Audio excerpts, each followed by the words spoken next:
Hello दोस्तों, एक बार फिर से स्वागत है आप सभी का YouTube channel Saurabh sir mathematics में। दोस्तों, सामान्य अध्ययन से रिलेटेड जो आपके लिए सीरीज़ लगातार कराई जा रही है उसका ये पार्ट नंबर 3 है। इसमें हम फटाफट अंदाज में 100 क्वेश्चंस को कवर करने वाले हैं। तो दोस्तों, यह वो सीरीज़ है जो कि कभी भी बदलती नहीं है, और जो भी क्वेश्चंस इसमें बदल गए होंगे मैं उनको आपके लिए तुरंत ही बताऊँगा कि यह क्वेश्चंस बदल चुके हैं।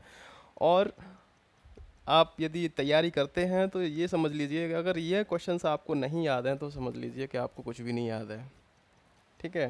तो दोस्तों, यदि आप चैनल पर पहली बार विजिट कर रहे हैं तो हमारे चैनल को सब्सक्राइब करें, वीडियो अच्छा लगे तो लाइक करें। इस वीडियो का पीडीएफ पाने के लिए डिस्क्रिप्शन में दिए गए टेलीग्राम चैनल को ज्वाइन करें, जिससे कि आपको हमारी वीडियो का नोटिफिकेशन सबसे पहले मिल जाए बेल आइकन को दबाने के बाद। तो स्टार्ट करते हैं वीडियो को। क्वेश्चन नंबर फर्स्ट से है, घेंगा रोग किसकी कमी से होता है? तो घेंगा रोग आयोडीन की कमी से होता है। आपको हमें एक क्वेश्चन का आंसर एक और बताना है कि घेंगा रोग जो आयोडीन की कमी से होता है वह किस विटामिन की कमी से होता है। यह आप हमें डिस्क्रिप्शन बॉक्स में लिख कर सेंड करें। अगला प्रश्न आता है, कौन सी ग्रंथि इंसुलिन स्रावित करती है? तो अग्नाशय ग्रंथि जो होती है वो इंसुलिन स्रावित करती है। नेक्स्ट क्वेश्चन है, डूरंड कप का संबंध किस खेल से है? तो डूरंड कप का संबंध फुटबॉल खेल से संबंधित है। अगला प्रश्न आता है, भारत का सबसे बड़ा बांध कौन सा है? तो भारत का सबसे बड़ा बांध, दो बांध हैं, और इसमें हीराकुंड बांध दे रखा है और दूसरा भी बांध है भांगड़ा नागल बांध। अब आपको ये बताना है डिस्क्रिप्शन में लिखकर, हमारे कमेंट बॉक्स में लिखकर ये बताना है कि कौन सा सबसे लंबा बांध है, कौन सा सबसे ऊंचा बांध है। ठीक है दोस्तों। अगला प्रश्न आपका आता है, संविधान की 8वीं अनुसूची में कितनी भारतीय भाषाओं को मान्यता दी गई है? तो 22 भाषाओं को मान्यता दी गई है। अगला प्रश्न आपका आता है, चीन की मुद्रा कौन सी है? तो चीन की मुद्रा युआन है। अगला प्रश्न है, रेड क्रॉस के संस्थापक कौन हैं? तो हेनरी डूनांट रेड क्रॉस के संस्थापक होते हैं। और ये रेड क्रॉस जो होता है वह क्या होता है, इसमें आपातकालीन स्थिति में यह एक फंड है जो कि आपातकालीन स्थिति आने के लिए उसमें जो धन स्टोर किया जाता है, तो जैसे ही कोई आपातकालीन स्थिति आती है तो उसके लिए उसका धन यूज़ किया जाता है। और सैनिक जो होते हैं लड़ाई में, यदि उन्हें जो क्षति होती है तो उनके चिकित्सा आदि के लिए इसका फंड यूज़ किया जाता है।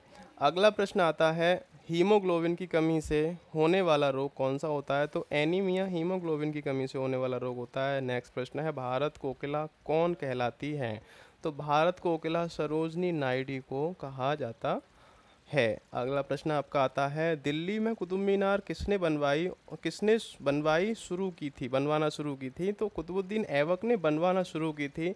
इसके बाद में इल्तुतमिश ने इसको पूरा करवाया था, ये आपको याद रखना। अगला प्रश्न है, बनारस हिंदू विश्वविद्यालय के संस्थापक कौन थे? तो मदन मोहन मालवीय बनारस हिंदू विश्वविद्यालय के संस्थापक थे। यह क्वेश्चन बदल के भी आ जाता है कभी कभी, जैसे काशी हिंदू विश्वविद्यालय के संस्थापक कौन थे? तो मदन मोहन मालवीय, और इनका पूरा नाम महामना मदन मोहन मालवीय था। अगला प्रश्न है, अर्थशास्त्र के लेखक कौन थे? तो अर्थशास्त्र के लेखक चाणक्य, जिनका दूसरा नाम कौटिल्य भी है, यह अर्थशास्त्र के लेखक थे। अगला प्रश्न आपका आता है, विवेकानंद स्मारक कहाँ स्थित है? तो कन्याकुमारी में विवेकानंद स्मारक स्थित है। यदि मैं आपसे क्वेश्चंस नहीं पूछूंगा तो आप एक्टिव रहेंगे क्या? इसीलिए मैं आपसे क्वेश्चंस पूछता हूं कि आप भी एक्टिव रहें। अगला प्रश्न आपका है, दक्षिण का मुख्यालय कहाँ स्थित है? तो दक्षिण का मुख्यालय काठमांडू में स्थित है, और काठमांडू कहाँ पड़ता है? हमारा नेपाल में पड़ता है। अगला प्रश्न है, दक्षिण में कितने देश सदस्य हैं?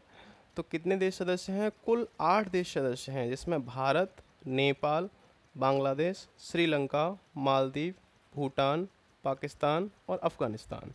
अगला प्रश्न आपका आता है, भारत की तट रेखा की लंबाई कितनी है? तो 7516 किलोमीटर तट रेखा की लंबाई है।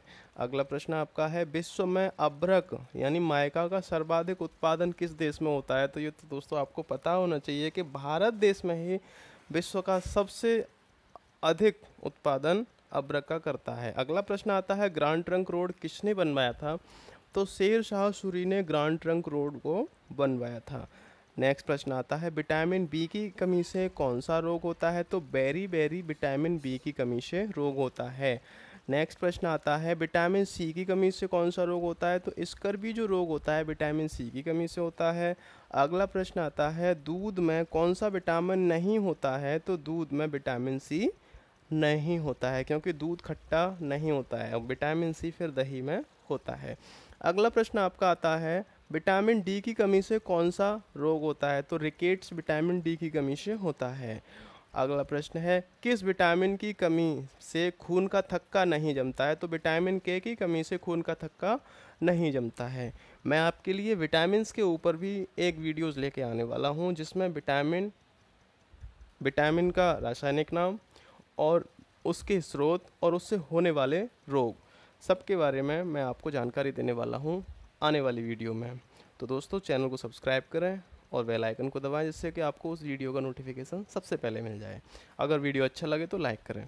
अगला प्रश्न है विटामिन ई की कमी से कौन सा रोग होता है, तो बांझपन विटामिन ई की कमी से होता है। नेक्स्ट प्रश्न है विटामिन सी का रासायनिक नाम क्या है, तो एस्कॉर्बिक अम्ल, इसको एस्कॉर्बिक एसिड भी कह देते हैं विटामिन सी को। अगला प्रश्न आता है वसा में घुलनशील विटामिन कौन से हैं, तो ए और ई वसा में घुलनशील विटामिन है। नेक्स्ट प्रश्न है साधारण नमक का रासायनिक नाम क्या है, तो NaCl साधारण नमक का रासायनिक नाम होता है सोडियम क्लोराइड। अगला प्रश्न आता है हंसाने वाली गैस का रासायनिक नाम क्या है, तो हंसाने वाली गैस का रासायनिक नाम नाइट्रस ऑक्साइड होता है N2O, ये N, ये 2 और ये O इस तरह से होता है। अगला प्रश्न आता है धावन सोडा का रासायनिक नाम क्या है, तो धावन सोडा का रासायनिक नाम है सोडियम कार्बोनेट Na2CO3। अगला प्रश्न आपका आता है पीतल किन दो धातुओं का मिश्रण है, तो पीतल तांबा और जस्ता दो धातुओं का मिश्रण है। नेक्स्ट प्रश्न है कैल्सीफेरॉल किस विटामिन का रासायनिक नाम है, तो विटामिन डी का रासायनिक नाम है कैल्सीफेरॉल। अगला प्रश्न है नेत्रदान में नेत्र के किस भाग का दान किया जाता है, तो कॉर्निया का दान किया जाता है। नेक्स्ट प्रश्न है किस विटामिन में कोबाल्ट होता है, तो विटामिन B12 में कोबाल्ट होता है। ठीक है। अगला प्रश्न आता है कोशिका का पावर हाउस किसे कहा जाता है, तो माइटोकॉन्ड्रिया को कोशिका का पावर हाउस कहा जाता है। नेक्स्ट प्रश्न आता है लाल रक्त कणिकाओं का निर्माण हमारे शरीर के किस भाग में होता है, तो अस्थि मज्जा, यानी इसको इंग्लिश में बोन मैरो भी कहते हैं, अस्थि मज्जा में होता है। राष्ट्रीय विज्ञान दिवस कब मनाया जाता है, तो 28 फरवरी को राष्ट्रीय विज्ञान दिवस मनाया जाता है। ध्यान रखें बहुत ही महत्वपूर्ण प्रश्न है। अगला प्रश्न है ब्लड प्रेशर मापने के लिए किस यंत्र का प्रयोग किया जाता है, तो स्फिग्मैनोमीटर का प्रयोग ब्लड प्रेशर मापने के लिए किया जाता है। और ये किस टाइप का होता है, जो बीपी को मापता है, तो ये अब हमारे हाथ पे चढ़ा दिया जाता है एक कवर टाइप का और उसको दबा के प्रेस किया जाता है, तो उससे हमारा जो डिवाइस होती है उसको स्फिग्मैनोमीटर कहते हैं, इसमें कि हमारे बीपी की रीडिंग आ जाती है। अगला प्रश्न आता है आपका कंप्यूटर की परमानेंट मेमोरी क्या कहलाती है, तो कंप्यूटर की परमानेंट मेमोरी को रोम ROM यानी रीड ओनली मेमोरी कहा जाता है।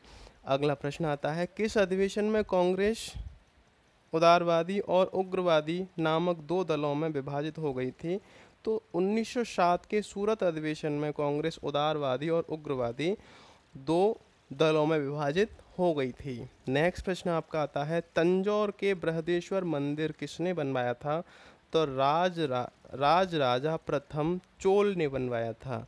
अगला प्रश्न आपका आता है मुगल सम्राट अकबर का जन्म कहाँ हुआ था, तो अमर बैठक की अध्यक्षता करता है।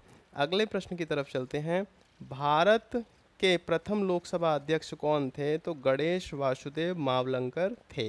अगला प्रश्न है भारतीय संविधान के किस अनुच्छेद के अंतर्गत जम्मू कश्मीर को विशेष दर्जा प्राप्त है, था, यहाँ पर था, अब नहीं है, क्योंकि अब 2019 में धारा 370 अनुच्छेद 370 और 35A को हटा दिया गया है और वह एक भारतीय राज्य के रूप में उसको स्वीकार कर लिया गया है।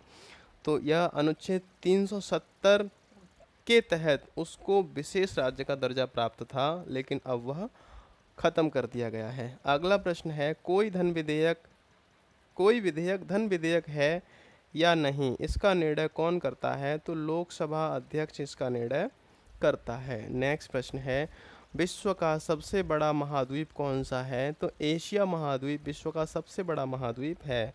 नेक्स्ट प्रश्न है, हैदराबाद किस नदी पर बसा है? तो मूसी नदी पर हैदराबाद बसा हुआ है। अगला प्रश्न है, विश्व में चांदी का सबसे बड़ा उत्पादक देश कौन सा है? तो मैक्सिको विश्व में चांदी का सबसे बड़ा उत्पादक देश है। अगला प्रश्न आता है, क्षेत्रफल के अनुसार विश्व का सबसे छोटा देश कौन सा है? तो वेटिकन सिटी विश्व का सबसे छोटा देश है क्षेत्रफल के अनुसार। अगला आता है प्रश्न, सुएज नहर किन दो सागरों को जोड़ती है? तो भूमध्य सागर और लाल सागर दोनों सागरों को जोड़ती है। नेक्स्ट प्रश्न है, पनामा नहर किन दो महासागरों को जोड़ती है? तो प्रशांत महासागर और उत्तरी अटलांटिक महासागर दोनों महासागरों को जोड़ती है। और हमारा सबसे बड़ा जो महासागर है वह प्रशांत महासागर है। अगला प्रश्न आपका आता है, भारत के संघीय क्षेत्र दादर और नगर हवेली की राजधानी कौन सी है? तो सिलवासा उसकी राजधानी है। अगला प्रश्न आता है, क्षेत्रफल की दृष्टि से भारत का सबसे बड़ा राज्य कौन सा है? तो राजस्थान राज्य भारत का क्षेत्रफल की दृष्टि से सबसे बड़ा राज्य है। अगला प्रश्न है, पृथ्वी दिवस कब मनाया जाता है? तो 22 अप्रैल को पृथ्वी दिवस मनाया जाता है। और दोस्तों, जो 22 मार्च होता है उसे हम जल दिवस के रूप में मनाते हैं। इसके अगला प्रश्न है, फूलों की घाटी किस राज्य में है? तो उत्तराखंड में फूलों की घाटी है।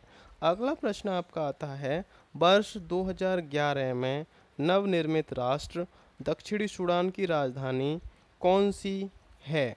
तो जूबा दक्षिणी सूडान की राजधानी है। अगला प्रश्न है, योजना आयोग का अध्यक्ष कौन होता है? तो प्रधानमंत्री योजना आयोग का अध्यक्ष होता है। लेकिन 2015 के बाद योजना आयोग को नीति आयोग में कन्वर्ट कर दिया गया।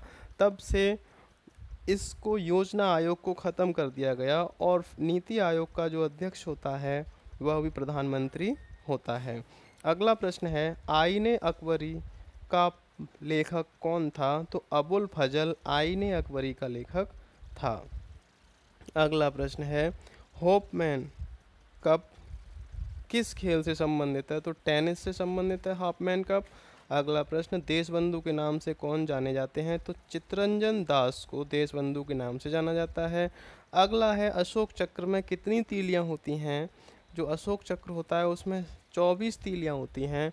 और हमारा जो ध्वज होता है, और ध्वज में कितनी तीलियां होती हैं? जो बीच में बना होता है सर्किल, तो उसमें भी 24 तीलियां होती हैं। अगला प्रश्न आपका आता है, भारत में सबसे पहली फिल्म कौन सी बनी? तो राजा हरिश्चंद्र भारत की सबसे पहली फिल्म बनी। और सबसे पहली बोलती हुई फिल्म कौन सी बनी? तो वह आलम आरा सबसे पहली बोलती हुई फिल्म बनी। और जो भारत में सबसे पहले फिल्म बनाने वाले जो सबसे बड़ा फिल्म पुरस्कार जो भारत का है वह दादा साहेब फाल्के पुरस्कार है। और दादा साहेब फाल्के जी ने ही सबसे पहले भारत में फिल्मों की शुरुआत का श्रेय जाता है। अगला प्रश्न है, सबसे छोटी हड्डी कौन सी है? तो सबसे छोटी हड्डी स्टेपीज है। और स्टेपीज जो हड्डी होती है हमारी कान की हड्डी होती है, जो कि सबसे छोटी होती है। अगला प्रश्न आता है, सबसे बड़ी हड्डी कौन सी है? तो फीमर जो हड्डी होती है हमारी, जो जांग में पाई जाती है, वह सबसे बड़ी हड्डी होती है। कुछ लोग ये सोचते हैं कि हमारी जो रीढ़ की हड्डी होती है उसकी लंबाई सबसे अधिक होती है। ऐसा नहीं है। रीढ़ की हड्डी जो बनती है वह कई हड्डियों के संयोग से बनती है। और जो एक फीमर जो हड्डी होती है हमारी, वह सिंगल हड्डी होती है जो कि सबसे लंबी मानव शरीर में होती है। अगला प्रश्न है, मानव शरीर में कितनी पेशियां हैं? तो 639 पेशियां मानव शरीर में पाई जाती हैं। अगला प्रश्न आता है, लाल रक्त कण का आरबीसी का जीवन काल कितना होता है? तो 120 दिन होता है। और जो श्वेत रक्त कणिकाएं जो होती हैं उनका जीवन काल कितना होता है? तो 4 से 5 दिन उनका जीवन काल होता है। अगला प्रश्न है, जंग लगने से बचाने के लिए लोहे पर जस्ते की परत चढ़ाने की क्रिया को क्या कहते हैं? तो उसको जस्तीकरण भी कह देते हैं गैल्वेनाइजेशन भी कह देते हैं या गैल्वेनीकरण भी कह देते हैं। तीनों में से कोई भी नाम आपको एक ऑप्शन में जरूर मिलेगा यदि यह क्वेश्चन आता है तो। अगला प्रश्न आता है मानव शरीर का सबसे बड़ी ग्रंथि का नाम क्या है? तो मानव शरीर की जो सबसे बड़ी ग्रंथि है वह यकृत है। यकृत जो ग्रंथि है उसमें हमारे जो पित्त होता है उसका निर्माण होता है और पित्त का निर्माण यकृत में होकर पित्ताशय में वह एकत्रित होता है। अगला प्रश्न आता है भारत का प्रथम तेल शोधन संयंत्र कहाँ स्थित है? तो डिगबोई असम में स्थित है। अब असम की बात कर ली जाए तो असम की राजधानी कहाँ है? तो असम की राजधानी दिसपुर है। अगला प्रश्न आता है आपका यूनेस्को द्वारा कलिंग पुरस्कार किस क्षेत्र के लिए दिया जाता है? तो विज्ञान के क्षेत्र में यूनेस्को द्वारा कलिंग पुरस्कार दिया जाता है। नेक्स्ट प्रश्न आता है हैदराबाद में चार मीनार का निर्माण किसने करवाया था? तो कुली कुतुब शाह ने हैदराबाद में चार मीनार का निर्माण करवाया था। अब ये हैदराबाद है, इससे क्वेश्चंस आते हैं कभी कभी कि दो जुड़वा नगर कौन कौन से हैं? तो एक हैदराबाद और दूसरा सिकंदराबाद। दूसरा क्वेश्चन ये बनता है कि हैदराबाद किस राज्य की राजधानी है? तो आंध्र प्रदेश की राजधानी हैदराबाद थी, लेकिन अब तेलंगाना राज्य की राजधानी हैदराबाद हो जाएगी और आंध्र प्रदेश की राजधानी अमरावती हो जाएगी, क्योंकि आंध्र प्रदेश को दो राज्यों में विभाजित कर दिया गया, एक तेलंगाना और एक आंध्र प्रदेश। तो आंध्र प्रदेश की अमरावती और तेलंगाना की हैदराबाद। अगला प्रश्न आपका आता है कांग्रेस द्वारा पूर्ण स्वाधीनता का प्रस्ताव कब और कहां पारित किया गया? तो सन 1929 के लाहौर अधिवेशन में कांग्रेस द्वारा पूर्ण स्वाधीनता का प्रस्ताव पारित किया गया। अगला प्रश्न आता है श्वेत क्रांति का संबंध किस खेल से, किस देश से, किससे है? तो श्वेत क्रांति का संबंध दूध से है और दूध जो श्वेत क्रांति के जो प्रतिपादक थे वह हमारे जिनका नाम वर्गीज कुरियन था, उन्होंने श्वेत क्रांति को लाने में पूरा सहयोग, पूर्ण योगदान दिया। अगला प्रश्न आपका आता है भारत का सबसे पुराना चालू रेल इंजन कौन सा है? तो फेरी क्वीन जो है, जो सबसे पुराना चालू रेल इंजन है, यह भारत का सबसे पुराना रेल इंजन है। इसको रेल विरासत के रूप में अभी तक चालू रखा गया है और यह चलित अवस्था में है। अगला प्रश्न है भारत में आपातकाल की प्रथम घोषणा कब की गई? तो चीनी आक्रमण के समय 26 अक्टूबर 1962 में प्रथम आपातकाल की घोषणा की गई थी। इसके अगला प्रश्न आता है भारत में भाषा के आधार पर बनने वाला प्रथम राज्य कौन सा था? तो भाषा के आधार पर गठित होने वाला प्रथम राज्य आंध्र प्रदेश था। अगला प्रश्न आता है भारत पर हमला करने वाला प्रथम मुस्लिम आक्रमणकारी कौन था? तो मोहम्मद बिन कासिम, जिसने 712 ईस्वी में भारत पर आक्रमण किया था।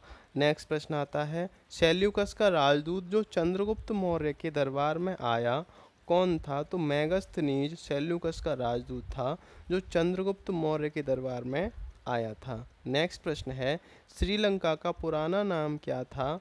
तो श्रीलंका का पुराना नाम सीलोन है, जो सीलोन को कन्वर्ट करके अब श्रीलंका रख दिया गया है। अगला प्रश्न है विटामिन्स की खोज किसने की? तो फंक नामक वैज्ञानिक ने विटामिन्स की खोज की थी। अगला प्रश्न आता है आपका स्टेनलेस स्टील किसकी मिश्र धातु है? तो आयरन और क्रोमियम और निकेल, तीन धातुओं की मिश्र धातु को स्टेनलेस स्टील कहा जाता है। नेक्स्ट प्रश्न है कांसा किसकी मिश्र धातु है? तो कॉपर और टिन की मिश्र धातु कांसा कहलाती है। अगला प्रश्न आपका आता है स्वामी विवेकानंद ने शिकागो में हुए विश्व धर्म सम्मेलन को कब संबोधित किया था? तो 1893 ईस्वी में शिकागो में हुए विश्व धर्म सम्मेलन को संबोधित किया था स्वामी विवेकानंद जी ने। अगला प्रश्न आता है आपका जलियांवाला बाग हत्याकांड कब हुआ था? तो 13 अप्रैल 1919 में जलियांवाला बाग हत्याकांड हुआ था, जिसमें एक सभा हो रही थी और उसमें जनरल ओडायर नामक एक अंग्रेजी वो था अधिकारी, तो उसने उन पर गोलियां चलाने का आदेश अपने सैनिकों को दे दिया था। अगला प्रश्न आपका आता है, पृथ्वी पर उत्तरी गोलार्ध में सबसे बड़ा दिन कब होता है? तो 21 जून को पृथ्वी पर उत्तरी गोलार्ध में सबसे बड़ा दिन होता है। नेक्स्ट प्रश्न आपका आता है, महात्मा बुद्ध ने अपना पहला उपदेश कहाँ दिया था?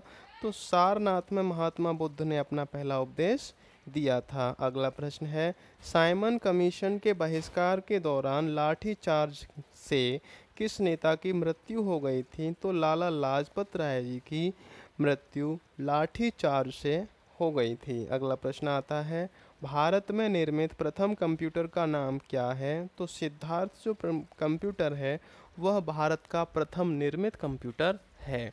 नेक्स्ट प्रश्न आपका आता है, गायत्री मंत्र का उल्लेख किस ग्रंथ में है? तो गायत्री मंत्र का उल्लेख आपका ऋग्वेद में मिलता है। अगला प्रश्न है, मानव शरीर में पाचन क्रिया अधिकतर किस अंग में संपन्न होती है?